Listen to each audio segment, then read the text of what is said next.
দর্শক, আমি অ্যাস্ট্রোলজার কেসি পাল। আমার আজকের আয়োজন সাড়ে সাতি কি, আর মেষ রাশির সাড়ে সাতি কি কি ফল দেবে।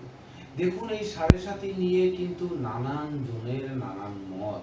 আমি বিভিন্ন বক্তার, বিভিন্ন জ্যোতিষীর বিভিন্ন বক্তব্য শুনে আমার মনে একটু বিশেষ ভাব জাগ্রত হলো যে হ্যাঁ, সাড়ে সাতি নিয়ে আমার একটু আপনাদের সামনে উপস্থিত হওয়ার প্রয়োজন।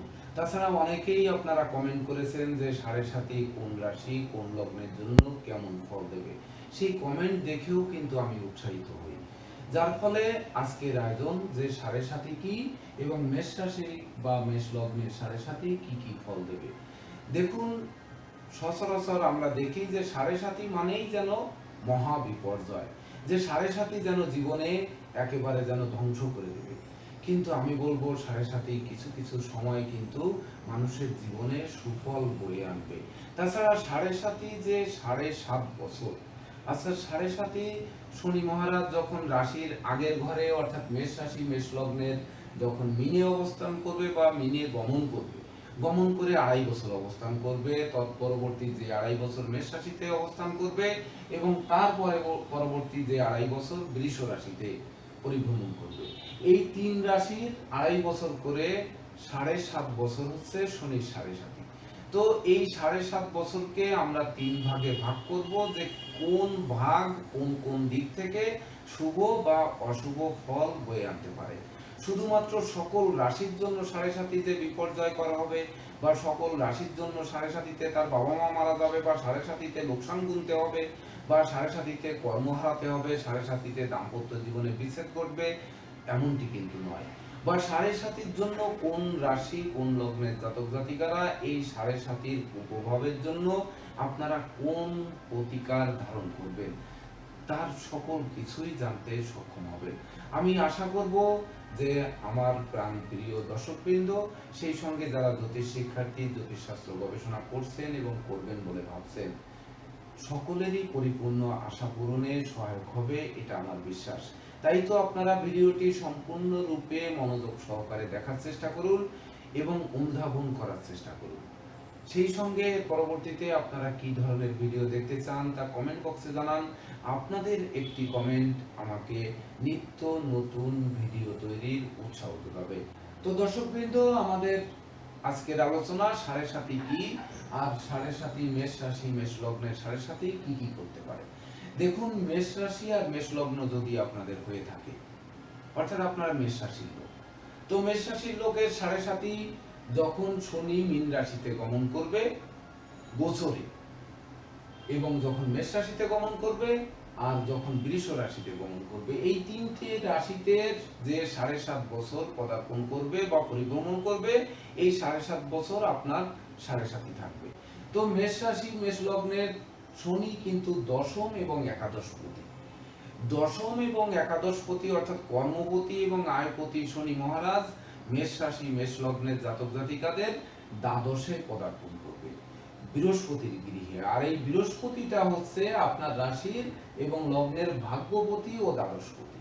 তো মেষ রাশি মেষ লগ্নের ভাগ্যপতি এবং দ্বাদশপতি বৃহস্পতির বলবত্তাও কিন্তু এখানে দেখতে হবে, যে বৃহস্পতি কেমন অবস্থানে আছে। বৃহস্পতি যদি অশুভ অবস্থানে থাকে বা গোচরে যদি পাপ গ্রহ যুক্ত, পাপ গ্রহ দৃষ্ট থেকে থাকে, তাহলে কিন্তু এই শনির সাড়ে সাতি, অর্থাৎ শনি যখন আপনার রাশির দ্বাদশে মীন রাশিতে গমন করবে, তখন এই সাড়ে সাতি কিন্তু একটু প্রকট আকার ধারণ করতে পারে বা বিশেষ ক্ষতিগ্রস্ত করতে পারে।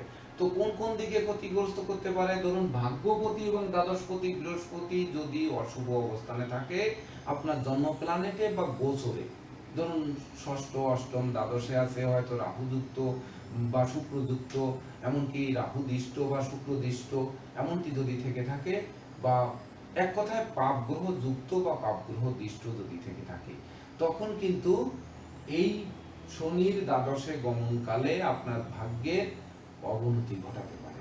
তো ভাগ্যের কোন কোন দিকে অবনতি ঘটাতে পারে? যেহেতু ভাগ্যপতি এবং দ্বাদশপতি বৃহস্পতি অশুভ আছে, আর সেই সঙ্গে শনি কর্মপতি আর আয়পতি সে দ্বাদশে গেল, তো সে সময় কর্মক্ষেত্রে সহকর্মীদের সাথে বিবাদ হতে পারে, কর্ম হানি হতে পারে, কর্মে সাসপেনশন হতে পারে, কর্মে হয়রানিমূলক দুর্বৃত্তি হতে পারে। তাছাড়া আয় উপার্জনের পথ একটু হলেও কমতে পারে, বা উপার্জিত অর্থ সঞ্চয় করা কঠিন হতে পারে, সেই সঙ্গে সঞ্চিত অর্থ বেরিয়ে যেতে পারে।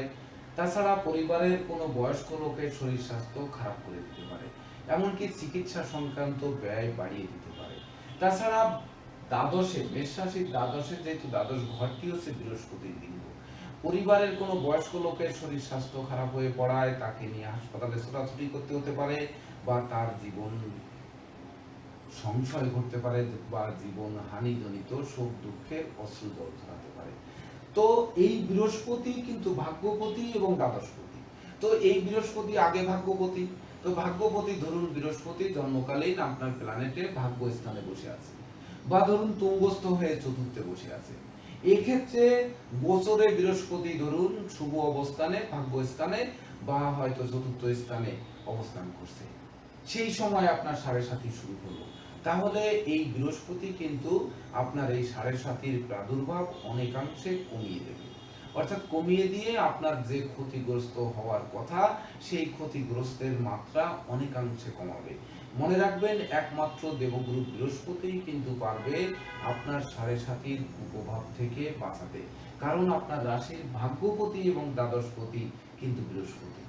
তো এই বৃহস্পতির বলবত্তা যদি আপনার থাকে, বা বৃহস্পতি যদি শক্তিশালী থাকে, তাহলে আপনি হয়তো কর্মক্ষেত্রে কোনো বিপর্যয় হলো, বা ব্যবসা বাণিজ্যে কোনো বিপর্যয় হলেও দৈবভাবে আপনি তার থেকে পরিত্রাণ পাবেন।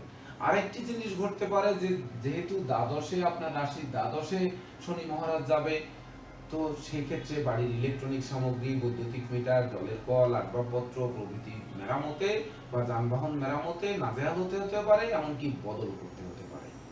এটি কিন্তু করাতে পারে, কারণ শনি ইলেকট্রনিক জিনিসকে বেশিরভাগ দেখে থাকে।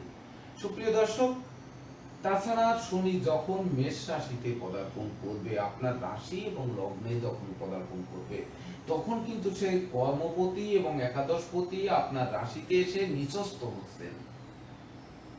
অর্থাৎ এই শনির কুপ্রভাব কিন্তু তখন কমে যাবে। তো এই সাড়ে সাথীতে আমি কি ক্ষতিগ্রস্ত হব না উপকৃত হব? কর্মপতি এবং আয়পতি সে কিন্তু পাপ গ্রহ। পাপ গ্রহ সাড়ে সাতির একেবারে মিডিল পয়েন্টে আপনার রাশিতে অবস্থান করবে, বা লগ্নে অবস্থান করবে, বা লগ্নে পরিভ্রমণ করবে। আমি বলবো যে এই ক্ষেত্রে কর্মপতি এবং আয়পতি যখন আপনার রাশিতে প্রবেশ করবে বা লগ্নে প্রবেশ করবে, তখন সে কিন্তু নেগেটিভ গ্রহ, নিচস্থ হবে। অর্থাৎ তার যে কুপ্রভাব, শনির যে কুপ্রভাব, এই কুপ্রভাবটা অনেকাংশে দমিত হবে। দমিত হওয়ার ফলে তখন মেষ রাশি এবং মেষ লগ্নের জাতক জাতিকাদের কিন্তু ভয় ভীতি কমবে, এমনকি বরং মনোবল বাড়িয়ে দেবে, জনবল বাড়িয়ে দেবে, অর্থবলও কিন্তু বাড়িয়ে দেবে। অর্থাৎ অর্থ ক্ষয় কমিয়ে দেবে, মনোকষ্টের হার কমিয়ে দেবে, জনবল বৃদ্ধি পাবে, বা বন্ধু বান্ধবরা সহযোগিতার হাত বাড়িয়ে দেবে। তাছাড়া এই শনি মহারাজ কিন্তু আপনার রাশির তৃতীয় দৃষ্টি দেবে। তাছাড়া শনি মহারাজ সপ্তমে তুলায় দৃষ্টি প্রদান করবে। তাছাড়া তার দশম দৃষ্টি সে কিন্তু কর্মভাবেও দৃষ্টি প্রদান করবে। তো এই যে শনি মহারাজ যখন কর্মভাবে তার নিজ গৃহে গমন করবে, তো এবার বলুন আপনারা, যে কর্মচ্যুতি ঘটবে নাকি কর্ম পাবে? আমি বলবো মেষ রাশি এবং মেষ লগ্নের জাতক জাতিকাদের রাশিতে যখন শনি মহারাজ পদার্পণ করবে, তখন আপনাদের কর্মপ্রাপ্তির পথ প্রশস্ত করবে। বিশেষ করে বেকার যুবক যুবতীরা কর্ম পাবেন, সেই সঙ্গে নিত্য নতুন ব্যবসা বাণিজ্যের পথ সুপ্রশস্ত হবে, অংশীদারদের সাথে মতানৈক্য দূরীভূত হবে, ব্যবসার বহুল প্রসার ঘটবে, এমনকি কর্মে পদোন্নতি, স্থিত স্থানে বদলি, কর্ম ব্যাপক দেশে দূরভ্রমণ, সহকর্মীদের সাথে মিত্রতা, সকল দিকে কিন্তু শুভ ফল প্রদান করবে। তাছাড়া এই নিচস্থ শনি যখন তৃতীয় দৃষ্টি প্রদান করবে, তখন কিন্তু ভাই বোনদের সাথে দীর্ঘদিনের মতানৈক্য দূরীভূত হবে, এমনকি পরিবারে একাত্মতার বন্ধন তৈরি করবে।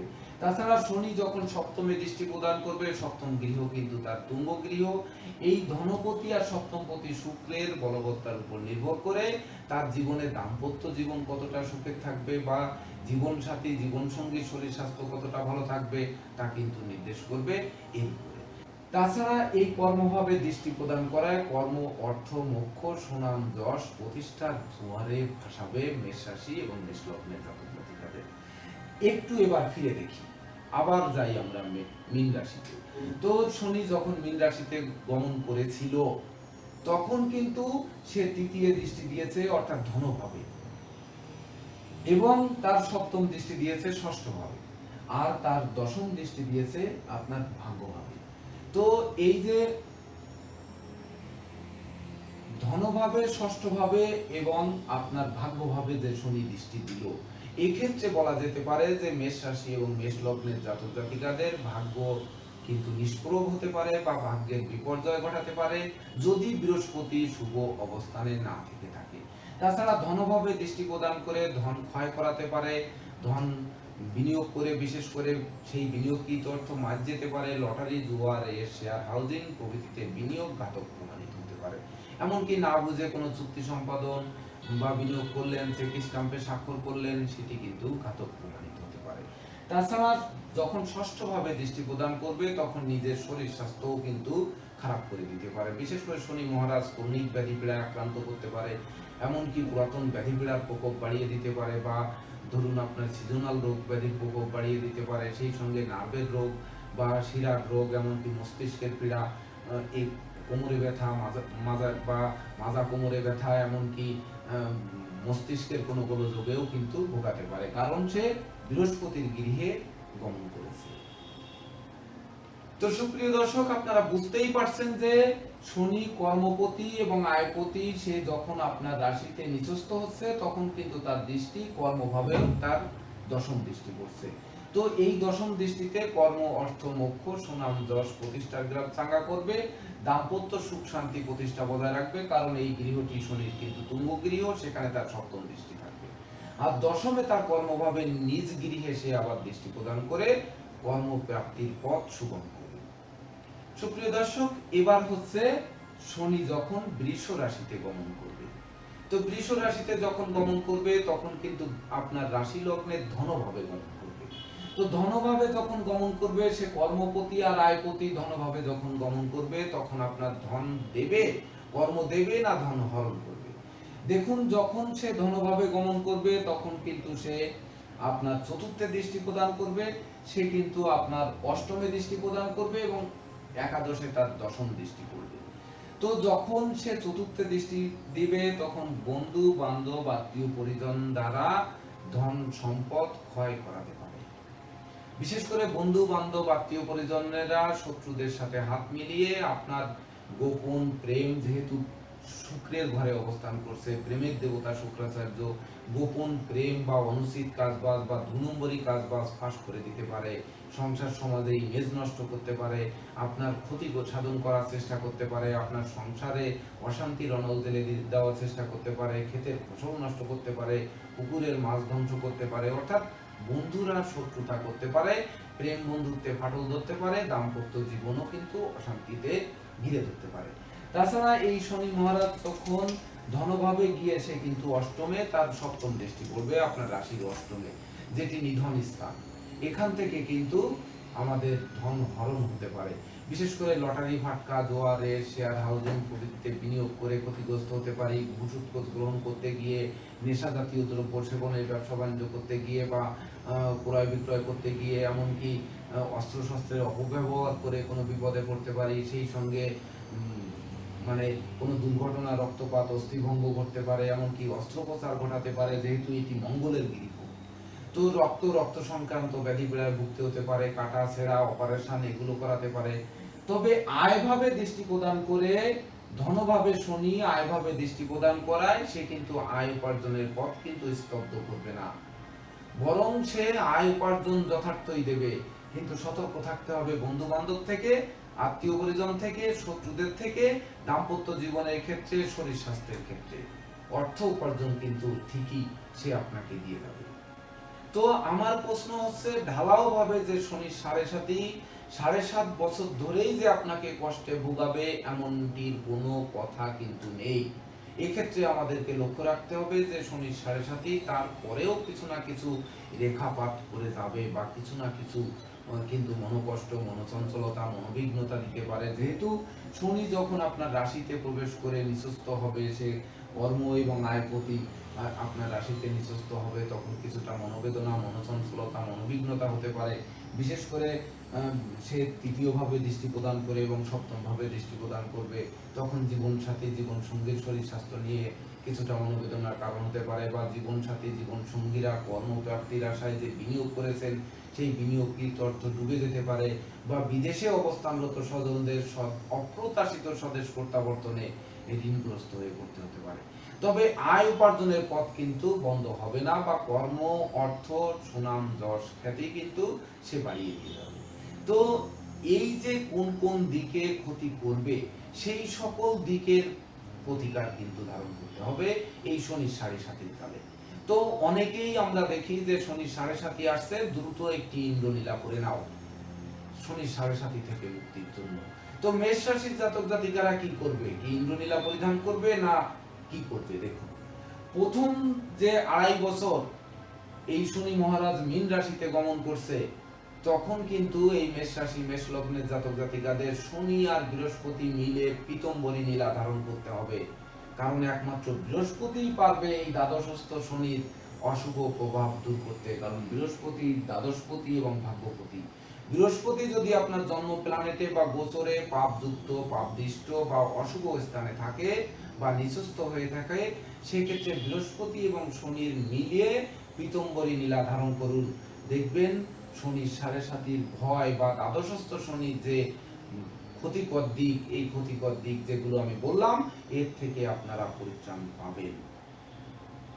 এবার আপনাদের প্রশ্ন আসবে, তাহলে আমি মেষ রাশিতে যখন শনি প্রবেশ করবে তখন আমরা কি করব? তখন কিন্তু আমি বলেছি কর্ম, অর্থ, মোক্ষ, সুনাম, যশ আরো বাড়িয়ে দেবে। তো এই ক্ষেত্রেও কিন্তু কিছু না কিছু নেগেটিভ ছাপ রেখে যাবে, যেগুলো আমি বলেছি যে সপ্তম ভাব বিশেষ করে দাম্পত্য জীবন এমনকি দৃষ্টি প্রদান করবে তৃতীয় ভাবে। তো ভাই বোনের শরীর স্বাস্থ্য খারাপ করে দিতে পারে। অবশ্য ভাই বোনদের কাছ থেকে সহযোগিতা পাবে তৃতীয় শনির দৃষ্টি, নিচস্থ শনির দৃষ্টি, এটি কিন্তু ভাই বোনের সাথে বিচ্ছেদ ঘটাবে না, তবে ভাই বোনদের শরীর স্বাস্থ্য নিয়ে কিছুটা মনোবেদনার কারণ হতে পারে। তাছাড়া এই শনি মহারাজ যখন তার দশম দৃষ্টি দেবে, কর্মভাবে দৃষ্টি প্রদান করায় কর্মপ্রাপ্তির পথ প্রশস্ত হবে। তবে কর্মে কতটা সফল হবেন সেটি নির্ভর করবে জন্মকালীন আপনার জন্ম প্ল্যানেটে শনি কোথায় ছিল, আর রাশি আর লগ্নপতি মঙ্গল কি অবস্থানে ছিল।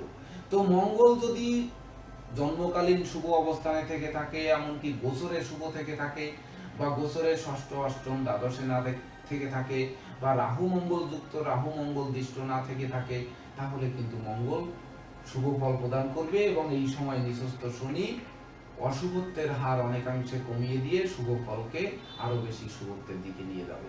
তো এই মঙ্গল যদি অশুভ থেকে থাকে, মঙ্গল যদি রাহু যুক্ত, রাহু দৃষ্ট, বা মঙ্গল যদি ষষ্ঠ, অষ্টম, দ্বাদশে অবস্থান করে থাকে, বা পাপগ্রহ যুক্ত, পাপগ্রহ দৃষ্ট থেকে থাকে, এক কথায় অশুভ থাকে, সেক্ষেত্রে আপনারা শনি আর মঙ্গলের একসঙ্গে কাজ করবে, সেটি কিন্তু রক্তমুখী নীলা। এক্ষেত্রে আপনারা রক্তমুখী নীলা রবি, শনি এবং মঙ্গল তিনটি গ্রহের একসঙ্গে কাজ করবে। এই ক্ষেত্রে আপনারা রক্তমুখী নীলা ধারণ করতে পারেন। দেখবেন শনি 7.5 অশুভ প্রভাব থেকে নিশ্চিত রূপে একটু হলেও পরিত্রাণ পাবেন।